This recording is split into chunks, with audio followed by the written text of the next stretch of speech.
The air-to-ground rocket developed quickly and fell into several specific categories of use. Unguided pod-mounted rockets and guided missiles, including anti-tank, anti-ship and anti-radiation or radar weapons.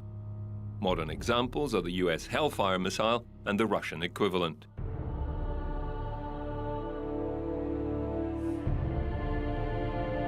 With few exceptions, the makeup of the modern missile was settled.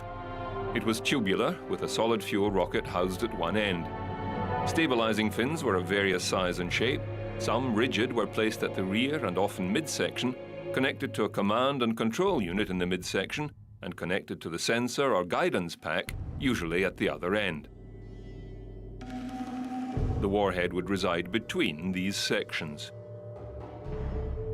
The AIM-4 Falcon, developed by Hughes Aircraft, began in 1946 as a subsonic, then later supersonic, guided missile, using passive radar and infrared in the second model.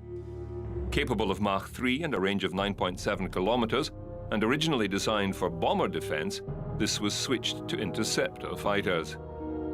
This missile flew on the F-89 Scorpion, F-101B Voodoo, F-102 Delta Dagger, and several European planes, including the Mirage 3. In honor of the day, some of the newest jets put on a show. At Eglin Air Force Base in Florida, the dramatic destruction of a B-17 bomber. A Scorpion attack plane launches its rockets.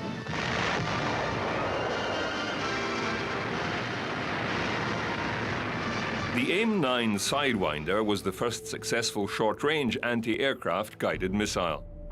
A heat seeker, the guidance system was based on the electrical conductivity changes in lead sulfide when exposed to thermal radiation. Two thin mirrors, one on either axis, would reflect the infrared light into a telescopic tube within the guidance system. The first successful launch of a Sidewinder was in 1953. Then called the XAAMN-7 and later redubbed the AIM-9A, the production version, the AIM-9B, came off the production line in 1956. Over 110,000 have been manufactured over the years, with a steady range of improvements. Its first use in combat was September 24, 1958, by a Taiwanese Air Force F-86 Sabre, secretly fitted out by the US Air Forces to test the Sidewinder in combat conditions. Unfortunately for US developers of the Sidewinder, one missile hit its target and failed to detonate. It lodged in the airframe of a MiG-17. The pilot was able to land the aircraft safely. The rocket was retrieved, stripped down, and reverse engineered. Soon after appeared the Soviet air-to-air missile. Codenamed AA-2, Atoll was a direct copy of the Sidewinder, even down to the part numbers.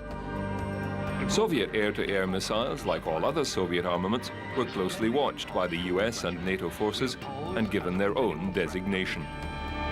The NATO-assigned AA-1 Alkali, known to the Soviets as the K-5 Kaliningrad missile, was a beam-riding, semi-active homing radar type, but suffered the same issues as the early Sparrow guidance system.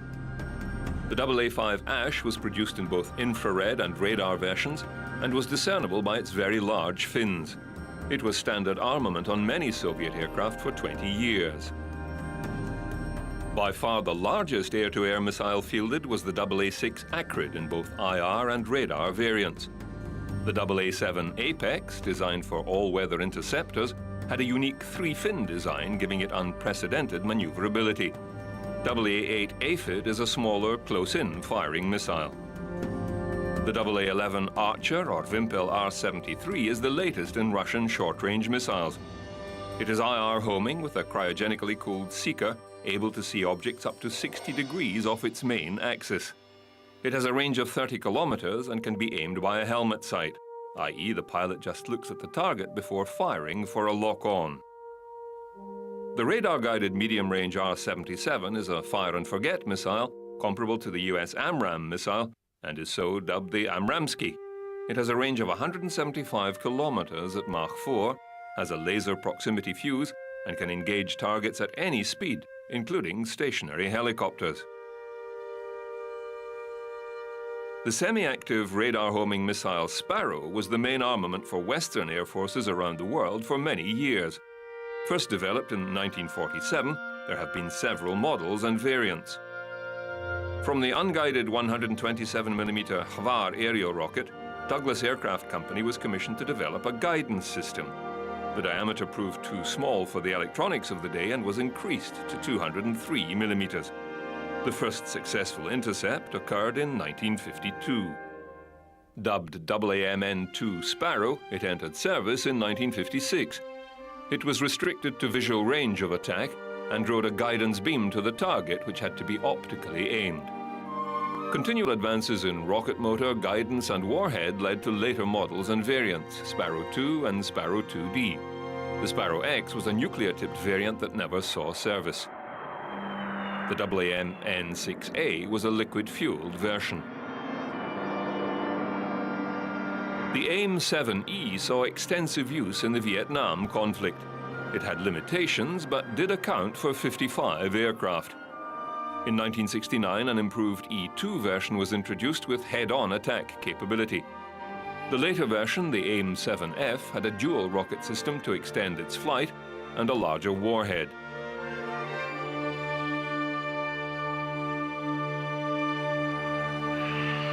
Other countries have taken 7F and made their own advances, creating the Skyflash and Aspide models.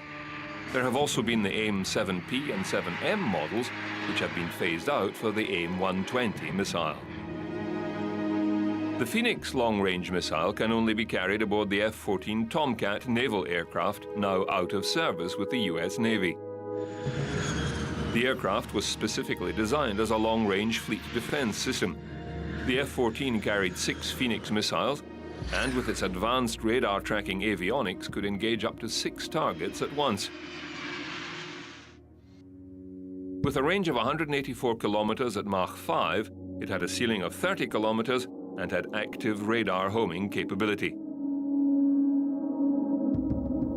To replace the Phoenix, the AIM-152 AAAM was in development when the Soviet Union fell.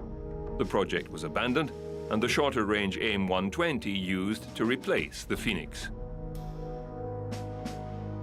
The latest version, the AIM-120C7, has a range of 120 kilometers at Mach 4 and is now the standard radar-guided weapon on US fighter aircraft.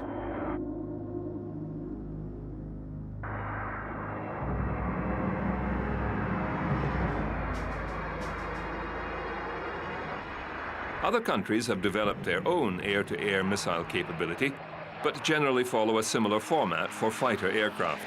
A mix of 2 types of air-to-air missile, a short-range infrared missile, and a medium-range inertial-guided active or semi-active radar homing missile.